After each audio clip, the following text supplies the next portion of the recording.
کسایی که تو هر جای دنیا هست از حالا ببینن مشکلاتی که در راه سفر به کربلای امام حسین در 40 هست، مشکلات سیاسی، مشکلات اقتصادی، مشکلات قانونی، مشکلات چی هست، 1 نفر 2 نفر 4 نفر 5 نفر با هم بشن دنبال کنن، برن سر این وزیر، سر اون وکیل، سر این نماینده، سر اون، اینو واسطه کنن اونو واسطه کنن که این مشکلاتی که رفت بشه، ولو 1 نفر اضافه بره کربلا.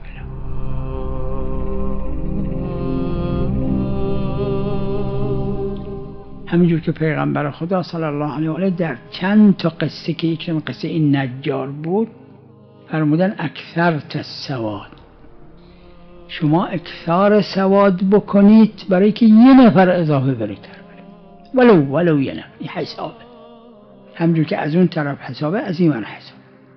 نمیتونید یک طیاره اجاره کنید مجانی مردم کربلا بفرستید، از کشورهای خارجی، کشورهای اسلامی.